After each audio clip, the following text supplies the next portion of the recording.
నమస్తే రెస్టోర్లారా, నేను మీ గణేష్ యాదవ్. ఈరోజు మనం ఉన్నాం లోబా ఫీల్డ్లో. మామూలుగా దీన్ని మనం ఇంగ్లీష్లో అనుకుంటే ఏంటంటే యార్లాంగ్ బీన్స్ కానీ ఇంకొంతమంది హైబ్రిడ్ కాఫీ అని అనడం అనేది జరుగుతూ ఉంటుంది.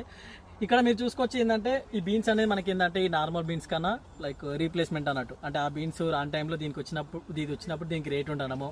అదేవిధంగా ఏంటంటే మనము కల్టివేషన్ ఇట్లా చూసుకున్నట్టయితే అంటే పండించే విధానం కూడా దానికన్నా పోల్చుకుంటే ఏంటంటే ఇది సింపుల్గా ఉండడము. ఎందుకంటే ఇది బీన్స్ కనుక చూసుకున్నట్టయితే అంటే మనకు ఒక హాఫ్ ఫీట్ అంత హైట్ ఏమంటారు లెంత్ అనే పొడవనే రావడం జరుగుతుంది. కాకపోతే ఇక్కడ మీరు చూడవచ్చు ఒక్కొక్కటి ఏంటంటే ఆల్మోస్ట్ మనకు ఇక్కడ చూడవచ్చు 2 నుంచి 2.5 ఫీట్ల హైట్ వరకు వస్తుంది. ఈ విధంగా హైట్ ఉన్నప్పుడు ఏంటంటే మనకు అదే విధంగా హైట్ ఎక్కువ ఉంటే వెయిట్ ఇట్లా ఎక్కువ రావడం. అంటే అది 4 ఫ్రూట్స్ వచ్చేసి ఇది వచ్చేసి ఒకటి సమానంగా రావడము. ఇటువంటి టైంలో ఏంటంటే ఇది కంపేర్ టు మన బీన్స్తో పోల్చుకుంటే ఏంటంటే లాంగ్ రెసిస్టెంట్ పవర్ ఎక్కువ ఉంటుంది. ఆ బీన్స్తో పోల్చుకుంటే ఏంటంటే లోబాకి ఎప్పుడైనా సరే ఈ బీన్స్కి ఏంటంటే రస్ట్ కానీ పెయిన్ బంక్ కానీ విపరీతంగా తొందర రావడం అనేది జరుగుతూ ఉంటుంది. దాంతో పోల్చుకుంటే దీనికి ఇట్లా వస్తాయి కానీ కాకపోతే కంపేర్ టు దాంతో పోల్చుకుంటే తక్కువ రావడం అని జరుగుతూ ఉంటుంది.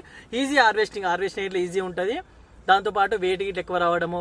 మార్కెట్లో ఏంటంటే మనకు దాని లేని టైంలో మనకి లోబా ఉన్నప్పుడు రేట్ రావడము, అది ఉన్న టైంలో ఇది వచ్చినా సరే కానీ రేట్ అనేది ఉంటుంది. కానీ యావరేజ్ రేట్ అనేది మనకు చూడమని చూస్తూ ఉంటాం. ఒక్కసారి మనం ఈ నెట్ వాళ్ళు చూడొచ్చు ఈ రైతు సోడు ఏ విధంగా మనకు ఈ లోబా వేసినో ఒకసారి మీరు చూడొచ్చు ఎంత నీట్గా ఉందో.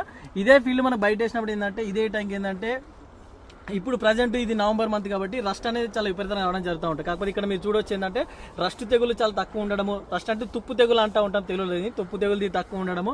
దాంతోపాటు ఏంటంటే పేను బంక తామర పురుగు చాలా తక్కువ ఉంది. ఒకసారి మీరు చూడొచ్చు ఇదే పంట ఇప్పటికీ రైతు సోదరుడు మనము ఉన్న ఫీల్ ఏంటంటే 4 గుంటలు అంటే ఎకరంలో 10వ వంతు. ఇప్పటికీ 2 కట్టింగ్లు ఏంటంటే దాదాపుగా 400 కిలోలు అనేది తెంపడం అనేది జరిగింది. ఒకటి మీరు చూడొచ్చు కాయ కూడా మంచిగా షైనింగ్తో ఉన్నది.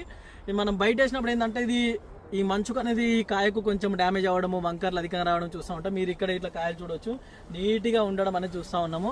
ఇది మనకు ఈ లోబా పంట ఏంటంటే బీర్నీస్కు మనకు ఆల్టర్నేటివ్ వేసుకోవచ్చు. అప్పుడు ఏంటంటే మన కట్టింగ్ స్ప్రే అనేది తక్కువగా పడుతూ ఉంటుంది, ఈల్డ్ అనేది అధికంగా రావడం అనేది జరుగుతూ ఉంటుంది. చూసారు ఫ్రెండ్స్ మనకు ఈ లోబా పంట ఏ విధంగా ఉంది ఎట్లా అనేది. ఈ వీడియో కనుక నచ్చినట్టయితే లైక్ చేయండి, షేర్ చేయండి. మరింత వ్యవసాయ సంబంధిత సమాచారం కోసం మన ఛానల్ని సబ్స్క్రైబ్ చేయండి.